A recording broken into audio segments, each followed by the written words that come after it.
Météo, l'été, c'est fini. Économie, l'or en hausse, la bourse en fête.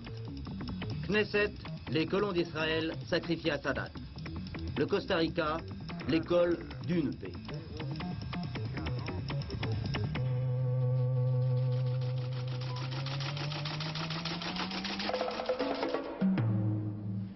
Messieurs, bonsoir. Avant toute chose, un document impressionnant, vous allez le voir. Nous venons à peine de le recevoir. Cela se passe pendant l'Assemblée générale des Nations Unies à New York. Donc, Andrei Gromyko, le ministre soviétique des Affaires étrangères, vient de parler des accords de Camp David. Soudain, il s'écroule.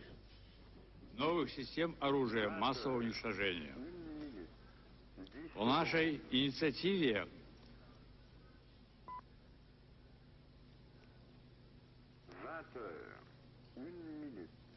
20 secondes.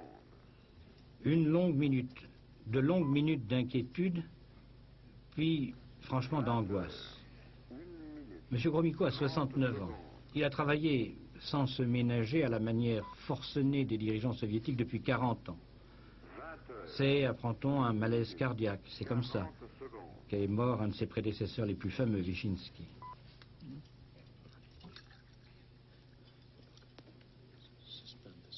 Au quatrième stop, il sera exactement 20 se suspende la sesión por 5 minutos. Pendant 5 minutes, on suspend la séance, on emmène M. Gromyko. C'était une fausse alerte. Il devait reprendre son discours. Après l'orateur suivant, l'Allemand de l'Ouest, Genscher.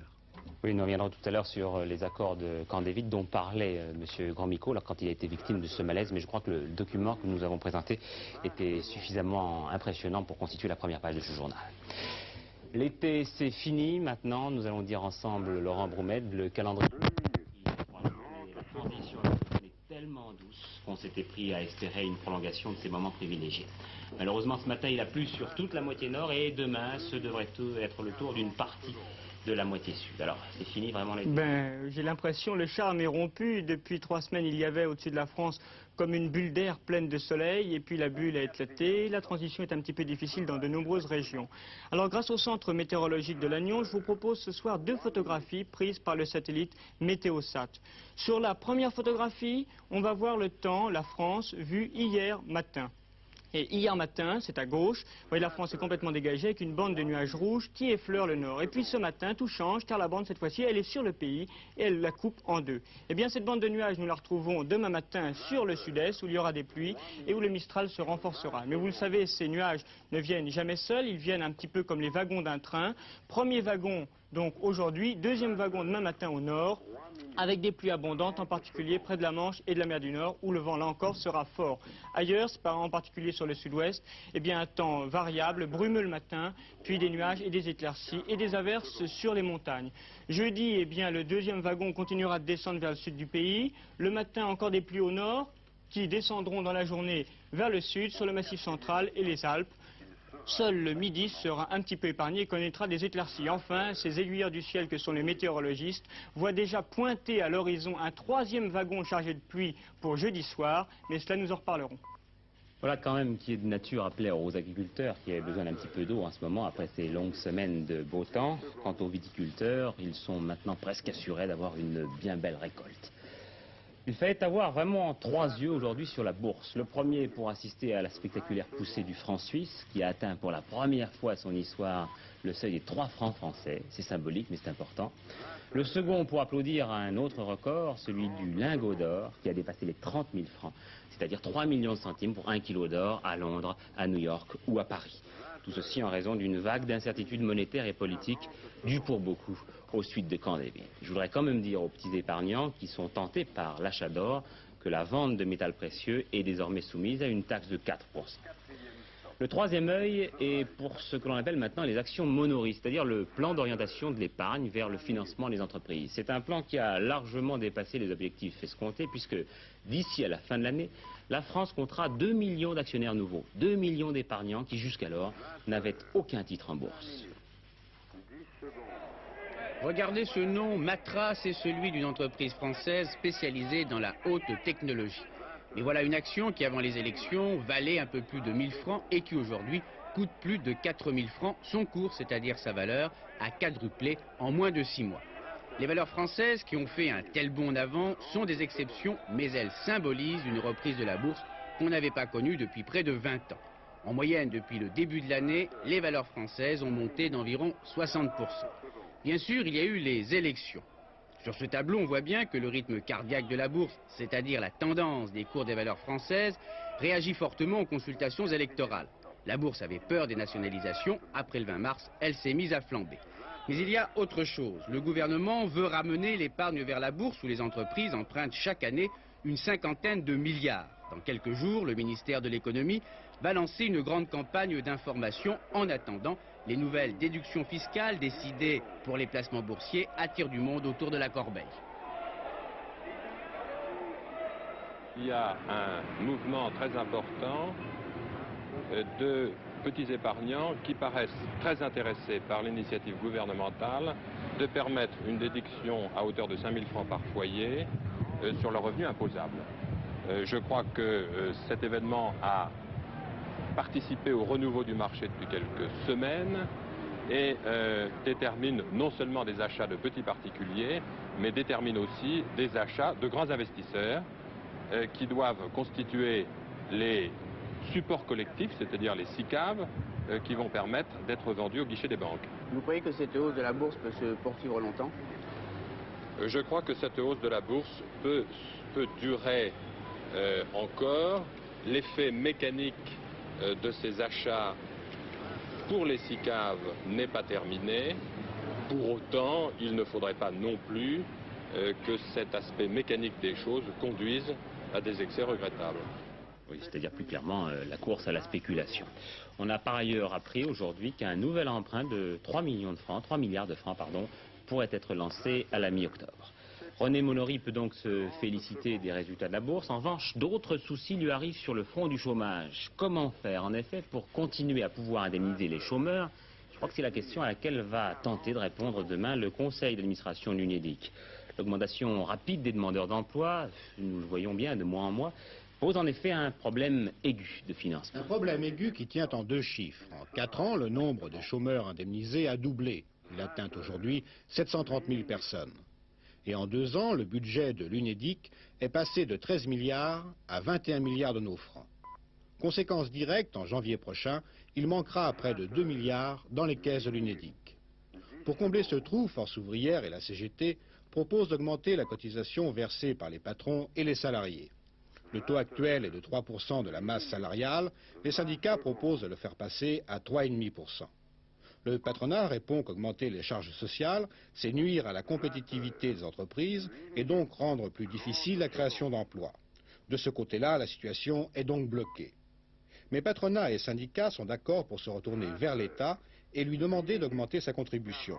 Une contribution qui a bien fondu. En 10 ans, elle est passée de 50% à 22%. Seulement, le gouvernement n'est pas du tout d'accord pour payer plus. De ce côté-là aussi, la situation est donc également bloquée. La Caisse des dépôts fera sans doute prochainement un prêt de 1 milliard à l'UNEDIC, mais ce n'est qu'une mesure à court terme.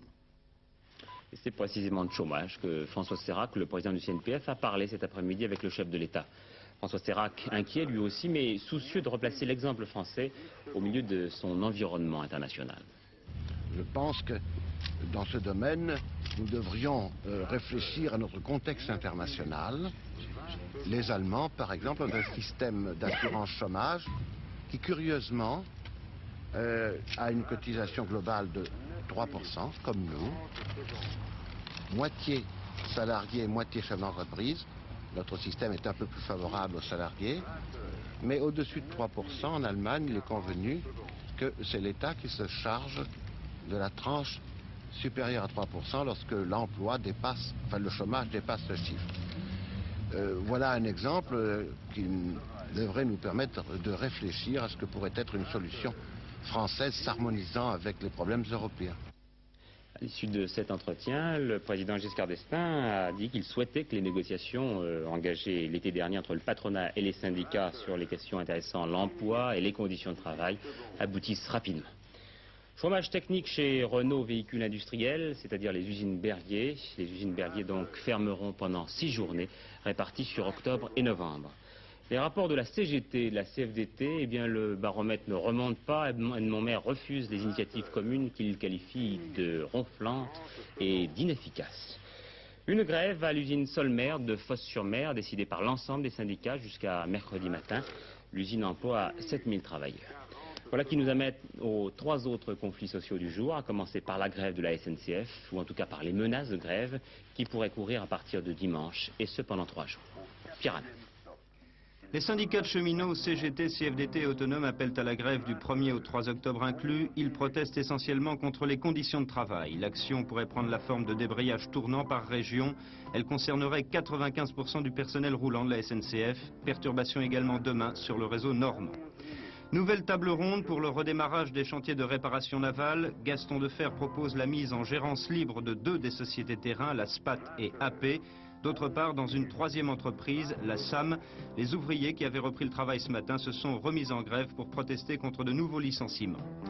Pas de gymnastique aujourd'hui pour les écoliers, les profs de gym étaient en grève, des centaines d'entre eux ont manifesté cet après-midi à Paris contre le projet de réforme de l'éducation proposé par Jean-Pierre Soisson. Aux heures supplémentaires, ils préfèrent la création de nouveaux emplois. Un invité surprise aux journées parlementaires de l'UDF, aujourd'hui près de Toulon, Michel Debaptiste, président de la FNSEA. Michel Debaptiste qui estime que les viticulteurs et producteurs de fruits et légumes du Midi n'auront rien à perdre d'un élargissement du marché commun. Nous entendrons à 23 h le compte-rendu de l'un de nos envoyés spéciaux, Jean-Louis Le Sel. La famille est le lieu du bonheur, c'est un élément vital de l'organisation sociale. Voilà ce que vient de déclarer le président de la République dans une interview à paraître dans le 5000e numéro de l'hebdomadaire Le Perrin. Et oui, 5000 numéros déjà pour ce magazine qui a déjà derrière lui un siècle d'existence. 2 inspecteurs des impôts inculpés à Paris et à Ajaccio de corruption de fonctionnaires et de complicité dans un transfert illégal de capitaux sur un compte en Suisse. L'actualité hors de nos frontières maintenant, avec tout d'abord des images du dramatique accident d'avion dont je vous parlais hier soir aux États-Unis. 147 morts. 147 morts après la collision d'un Boeing et d'un petit avion de tourisme. Une collision particulièrement dramatique puisqu'elle a eu lieu au-dessus de la ville de San Diego et que les habitants de cette ville ont été tués par la chute des appareils. Tout s'est passé à 900 mètres d'altitude alors que le Boeing s'apprêtait à atterrir. San Diego est une ville de 750 000 habitants sur la côte californienne, à la frontière du Mexique. L'aéroport est situé en plein centre de la ville. Il est considéré comme l'un des plus dangereux du monde, et pourtant, aucun accident ne s'y était produit depuis sa construction, il y a 50 ans. Hier, c'est un petit avion, piloté par un élève pilote qui a percuté le Boeing avec ses 129 passagers. 10 personnes au sol ont été également tuées. Les débris des 2 appareils sont allés s'écraser sur des maisons d'habitation qui naturellement ont pris feu. On considère que c'est un miracle. Il n'y a pas eu plus de victimes dans ce quartier très peuplé de la ville. Une catastrophe aérienne comme n'en avaient jamais connu les États-Unis et qui remet en évidence une question essentielle, la construction des aéroports à l'intérieur des grandes villes.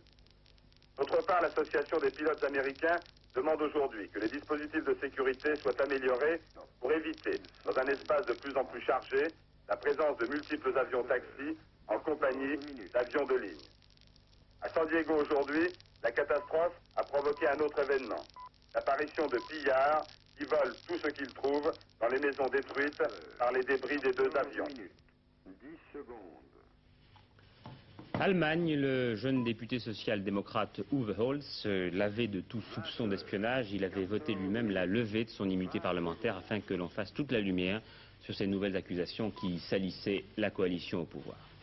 Je reviens maintenant sur l'Assemblée générale des Nations Unies, dont je vous parlais tout à l'heure, et sur le malaise de M. Gromyko. M. Gromyko, vous disais-je, venait de fustiger les accords de Camp David, qu'il a qualifiés de tractations séparées conclues aux dépens des Arabes. Ces accords de Camp David ont également été un petit peu malmenés aujourd'hui en Israël par une partie de la population hostile à l'abandon des implantations israéliennes dans le Sinaï. Le débat à la Knesset ouvert hier a essentiellement porté là-dessus. Il devrait s'achever demain, alors que vous le voyez, plusieurs manifestants s'opposent aujourd'hui assez bruyamment à ces accords de Camp David. Alors nous avons voulu essayer de comprendre avec une équipe d'Antenne 2 conduite par Philippe Rochaud et Jean Ray ce que représentait pour ces quelques 3000 colons le départ d'une terre qui n'était pas la leur et qui l'est devenue. Alors regardez bien le résultat de leur enquête.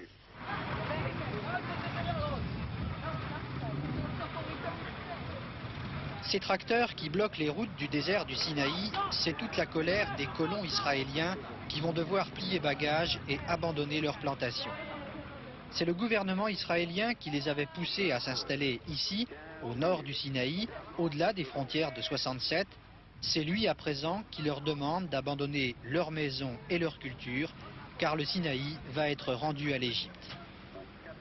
Ils sont près de 5000, installés dans un coin de désert à peine grand comme un département français. Ils veillaient à la sécurité d'Israël en cultivant le désert. Aujourd'hui, ils en ont gros sur le cœur. Henri, par exemple, ancien colon d'Algérie, installé depuis 15 ans en Israël, il est venu vivre ici après 67, quand le gouvernement attribuait aux colons les terres conquises après la guerre des 6 jours. Son sentiment, l'amertume. Non seulement il doit partir, mais il ne croit pas à la paix de Camp David.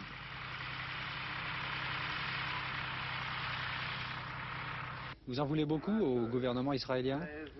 Non, absolument non, parce que comme tout le monde, comme je suis un Israélien, je veux la paix exactement comme tout le monde. Mais si ce sera vraiment la paix, donc je pourrais partir sans regret, mais c'est un peu... il peut avoir la paix, mais ce sera un danger. Il y a toujours un danger dans cette paix. Lorsque nous sommes arrivés ici, à part du sable et nos maisons, il n'y avait absolument rien du tout. On s'est mis à développer l'endroit. Et aujourd'hui, on a fait fleurir le désert. C'est vraiment dommage que nous devons quitter la région parce que vraiment après un tel développement, c'est comme si que, je ne sais pas, je perdais un peu de moi-même.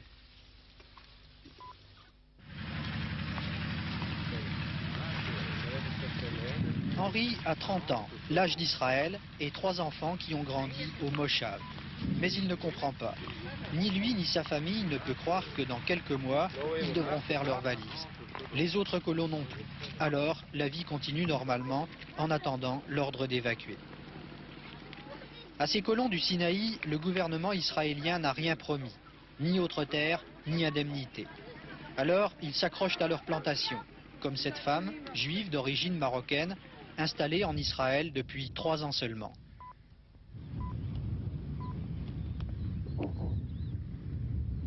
Notre présence ici apportera une paix durable et pas notre éloignement. Dans quel sens? Dans quel sens? Dans le sens qu'on pourra rester ici, collaborer avec les Arabes de la région, apprendre à vivre ensemble, c'est-à-dire arriver à une paix graduelle, pas une paix artificielle. On ne peut pas faire une paix d'une manière subite. Je crois qu'il faut apprendre à faire la paix, lentement et sûrement. Si on vous proposait de rester ici en territoire égyptien, vous le feriez? Non. Nous resterons uniquement sous un drapeau israélien. Les colons du Sinaï devront évacuer la région dans quelques mois. Mais que vont devenir ces cultures et ces villages qui ne vivaient que grâce à l'eau de Tibériade, amenée jusqu'ici par 400 km de canalisation? Les terres doivent revenir aux Arabes de la région, qui en avaient d'ailleurs été expropriés, et travaillaient ici comme ouvriers agricoles chez les colons israéliens. Mais l'eau n'arrivera plus et ces plantations vont mourir, à moins que la paix de Sadat et Begin ne soit suffisamment forte pour qu'Israël accepte de ne pas fermer les vannes. J'ajoute que le président syrien Hafez el-Assad, après une visite à Amman hier, est arrivé aujourd'hui en Arabie Saoudite. Après le roi Hussein, il lui faut donc convaincre un autre modéré, le roi Khaled, du bien fondé de la position des pays du Front de la Fermeté. Michel Poniatowski, reçu aujourd'hui à Pékin par Deng Xiaoping, le vice-premier ministre chinois, 2 heures d'entretien, puis un déjeuner entre les deux hommes. La Chine, lui a-t-il dit, souhaite donner la priorité à la France dans ses échanges commerciaux avec l'Europe. Et elle approuve par ailleurs la politique de la France en Afrique. Vous savez qu'une semaine auparavant, Deng Xiaoping avait reçu un autre homme politique français, Jacques Chirac, qui avait également rencontré le numéro 1 de la hiérarchie chinoise, Hua Guofeng. C'est assez dire, je crois, que l'accueil des dirigeants de Pékin à Jacques Chirac a été exceptionnel. Aujourd'hui, le maire de Paris est de retour dans la capitale. Il a confié ses impressions de voyage à Philippe Arroy. La Chine a fait un véritable miracle, en ce sens que, en moins de 30 ans, elle a réussi à supprimer la misère. On ne voit pas de misère en Chine. Les hommes, les femmes, les enfants sont convenablement habillés et il n'y a pas de traces de sous-alimentation. C'est un pays pauvre pourtant. C'est un pays pauvre, mais qui manifestement a réussi à maîtriser le phénomène de répartition de ses richesses. Et ça, c'est prodigieux comme résultat. Naturellement, par des méthodes et des moyens qui ne sont pas ceux que nous avons l'habitude de connaître dans les démocraties occidentales, mais il ne faut pas porter de jugement à cet égard, car le résultat est tout de même là. La deuxième impression, c'est que, après une période, je dirais, de troubles politiques, manifestement, de luttes idéologiques, la révolution culturelle, etc., la Chine me semble entrer dans une période de stabilité politique. Justement, vous avez rencontré les plus hauts dignitaires du régime chinois, dont le président Hua Guofeng, le successeur de Mao. J'ai été très frappé d'abord par la fermeté, l'autorité que constitue cette équipe d'hommes. Et c'est pourquoi je parlais d'ère de stabilité politique. J'ai été frappé aussi par le souci qu'ils ont des problèmes internationaux, de l'indépendance de la Chine, du refus de s'insérer dans un système de blocs, et aussi, et peut-être surtout, par leur volonté d'atteindre les objectifs qu'ils se sont fixés, c'est-à-dire de faire en moins de 20 ans de la Chine une puissance socialiste grande et forte. Monsieur Chirac, avez-vous l'intention d'aller rendre compte de votre voyage et de vos impressions au président de la République? Je suis naturellement à la disposition du président de la République à cet égard, mais je vous signale que tout de suite après mes entretiens, j'en ai rendu compte comme il se doit, et comme il est légitime, à l'ambassadeur de France en le priant de bien vouloir faire connaître par la voie diplomatique des télégrammes au président de la République, au Premier ministre et au ministre des Affaires étrangères le détail des impressions que j'avais retirées des importants entretiens que j'ai eus avec les dirigeants chinois. Le président du RPR s'est par ailleurs félicité de la décision du gouvernement de construire un 6e sous-marin nucléaire et a réaffirmé dans une lettre à ses militants tout à l'heure que l'entrée de l'Espagne, du Portugal et de la Grèce dans le marché commun était une proposition dangereuse. Il faudrait maintenant que nous nous transportions à l'autre bout de la planète, en Amérique centrale, mais pas au Nicaragua, qui sort exempt d'une rébellion durement matée, pas au Nicaragua, mais tout à côté, au Costa Rica, une petite république qui fait figure là-bas d'îlot de démocratie. Son président, Rodrigo Carazo, va proposer demain à l'Assemblée générale de l'ONU la création dans son pays d'une université de la paix. Une idée qui avait été lancée par Valéry Giscard d'Estaing il y a quelques mois, cette même tribune de l'ONU. Derrière Serge Mistret et Jacques Doué, nous allons donc pénétrer au Costa Rica.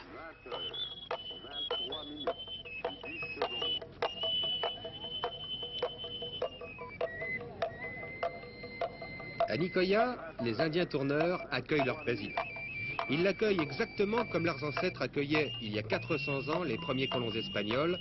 La différence, c'est qu'aujourd'hui les Indiens sont citoyens à part entière de la République costaricienne. Le président Carazo, élu en février, fait l'apprentissage de son métier. Il se sent bien dans cette population campagnarde, comme tout costaricien, fils ou petit-fils de paysans.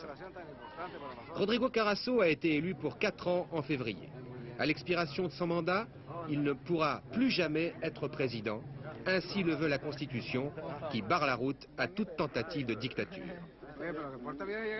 Très démocratiquement, les citoyens s'adressent directement au président pour lui exposer leurs problèmes. Et contrairement à ce qui se passe dans les pays voisins, pas le moindre soldat autour du président. Et vous voyez, dit-il, c'est tout à fait ça la vie de président au Costa Rica. C'est comme ça que se maintient la tradition. On peut se promener tranquillement dans la rue, sans protection ni garde personnelle, et oui, pourquoi faire? On est entre amis ici, vous savez. Avec 2 millions d'habitants, 50 000 km², le Costa Rica, 11 fois plus petit que la France, est considéré comme la Suisse d'Amérique centrale. Parce que, pays agricole qui vit de son agriculture, il a eu la chance d'échapper au latifondio, des millions d'hectares qui appartiennent à un seul homme, et en face des paysans qui meurent de faim. Le Costa Rica a échappé à cela, il n'a pas de sous-prolétariat agricole. Ainsi, ce paysan qui s'appelle Juan Paniagua, il est père de 7 enfants, et il possède ces 3 hectares de plantation de café, la première richesse du pays. Il en tire environ 60 quintaux par an, ce qui lui rapporte à peu près 2,5 millions de centimes. Et d'après lui, c'est suffisant pour vivre, et il s'en contente. Voyez-vous, dit-il, ça dépend. Ça dépend si on a envie de travailler ou pas.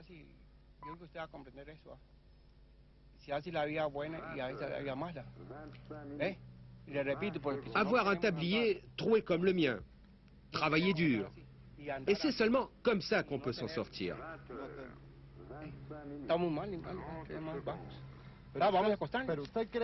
Mais croyez-vous qu'ici, le paysan a toutes ses chances d'avoir une vie convenable? Absolument. Et d'abord parce que dans ce pays, nous vivons libres. Et j'espère que ça continuera. Pas seulement pour moi qui suis vieux, mais surtout pour mes enfants. Yo le pido al Señor, no por mí, ya yo estoy mayor, pero por estos chiquitos que van para arriba. Mes enfants vont à l'école. Ils vont tous à l'école. Et ça aussi, voyez-vous, c'est très important.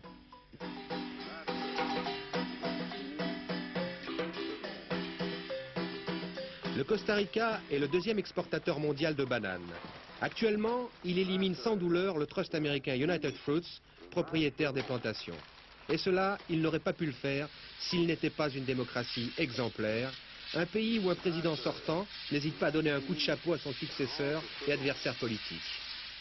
Un jour après les élections, j'ai appelé le chef d'opposition et lui ai donné les clés du gouvernement pour investiguer et pour étudier tous les programmes que nous avions. Et le 8 mai, j'ai descendu ce que nous appelons les plaintes. On transférait le pouvoir sans condition. Il est très énergique contre mon programme. Je défends mon programme à travers mes députés. Et nous sommes sûrs qu'il sera aussi démocratique que tout le monde. Depuis qu'en 1948, José Figueres supprimait l'armée, le pays a poursuivi son développement économique. Mais dans les rues de San José, la capitale, il n'y a pas de soldats. De ci, de là, une contractuelle. Non, décidément, le Costa Rica se passe très bien d'armée. Notre position est d'autant plus forte face au monde entier que nos institutions nous interdisent d'avoir une armée. Si nous en avions une, même très grande et très forte, croyez-vous qu'elle serait capable de nous protéger aujourd'hui de la violence et du pouvoir de destruction des armes de grands pays technologiquement avancés?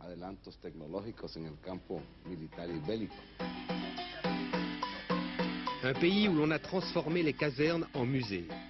C'est dans cet esprit que le Costa Rica propose la création, ici, près de San José, de la première université où l'on va enseigner aux hommes comment ne plus faire la guerre. C'est sur ce terrain que devrait s'édifier l'université dont voici la maquette. Demain, à la tribune des Nations Unies, le président Carazo présentera ainsi son idée.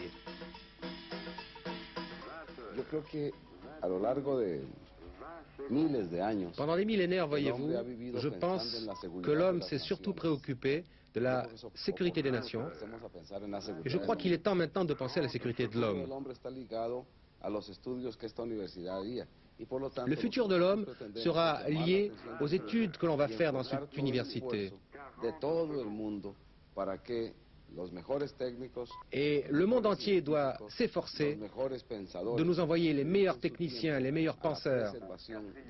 Tout cela pour la préservation de l'être humain, afin que nous puissions dédier au futur la préservation de l'espèce. Mais voyez-vous, c'est précisément de désarmement qu'en France, le Conseil des ministres de demain doit parler. Un rappel très bref de la météo avant de nous séparer. Ciel le plus souvent nuageux, vous a dit Laurent Bourmette, accompagné de pluie sur l'ensemble du pays. Seul le sud-ouest sera un petit peu épargné. Voilà, vers 23h30, après les dossiers de l'écran, vous retrouverez Gérard Rolls. Quant à moi, c'est demain que je vous retrouverai avec un très très grand plaisir. Bonne soirée à tous.